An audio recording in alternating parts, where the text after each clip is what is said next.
Welcome to Attention Talk Video, where we pay attention to attention. Now, here's your host, Jeff Copper. Welcome, everybody, to this edition of Attention Talk Video. I'm cognitive engineer and ADHD coach, Jeff Copper. That's right. For some of you that are out there that are regular subscribers, I am using the word cognitive engineer as a result of a new paradigm that I've designed called cognitive ergonomics from the inside out. But let's go forward. Today, I want to talk about ADHD and willpower. As a coach, I get people calling in frequently, talking about grit, needing discipline, or coming up with ideas, or as they call it, strategies for them to really just try harder. This is willpower. The one thing that I think it's important to know is that if you don't like doing something, you don't do it. And a lot of times people with ADHD, there's lots of things that's a challenge, like things that are tedious, repetitive, and boring. It's really cognitively effortful. It requires a lot of effort to sit in discomfort, or really what I call pain. Also, ADHD is an executive function impairment.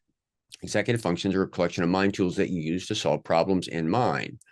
Because they're impaired, they're less efficient. So it takes more energy for you to do the same thing that a neurotypical would.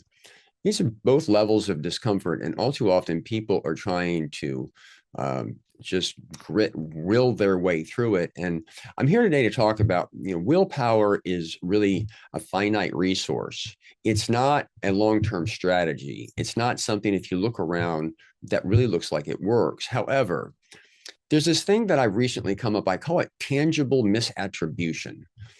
What that means is that something happens that is tangible.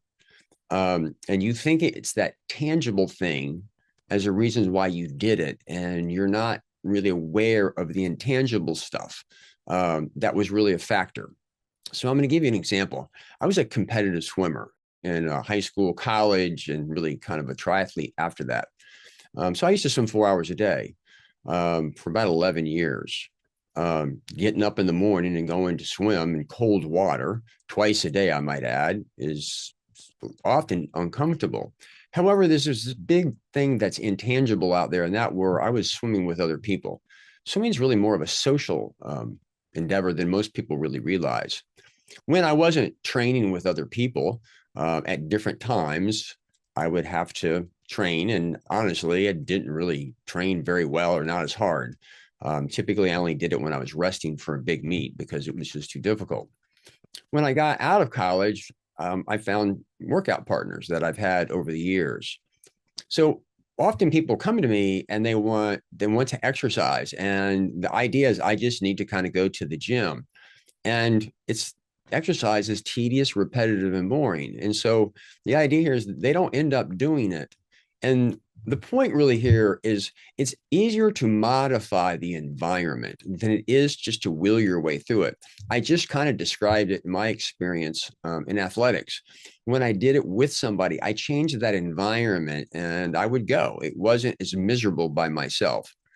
And there's a lot of people that come to me that want coaching because they want a morning routine, which is a whole nother conversation.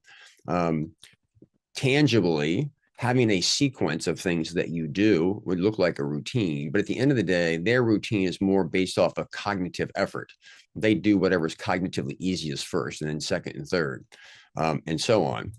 So really what I'm here to debunk is if you've got ADHD and you're looking at things and just expecting yourself to will your way through it, or like something simple like to have your cell phone with you when you're supposed to be doing something that requires some type of cognitive effort, and think that you're just going to be able to resist it, I think that you're really trying to tell yourself a story that's not going to work.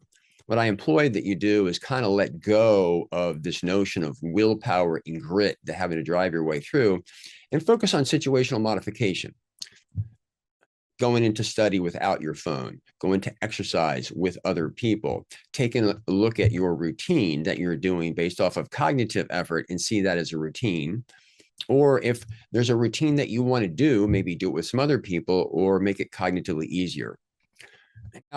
People call me up a lot of times. They want tips, tricks, and strategies. And I quite honestly say it's really about problem solving. What I've just described are the situation. tangible misattribution and willpower that people get confused with. And the idea really is if you understand what's going on and you engage, you might find a solution. If you don't engage, you're just really guessing. It's like throwing spaghetti against the wall. So if you're out there and you struggle with these things and you keep turning to willpower, I'd like you to notice is that it really, really doesn't work. And when it does, there's usually something intangible that's going on in the environment. That's what's doing it, not your grit. So with that, if you're new to the channel, please hit the subscribe button. For my existing subscribers, please leave a comment. And I've been making a call for just to do anything out there to keep me above the fold in terms of videos, because I'm trying to bring relative content, not eye candy clickbait and entertainment. I think I said this before, like a lot of videos, like look at my 14-foot pile of laundry. It doesn't remind you of you. Anyway, so I encourage you to do that. Hope you've enjoyed this edition of Attention Talk Video. Take care.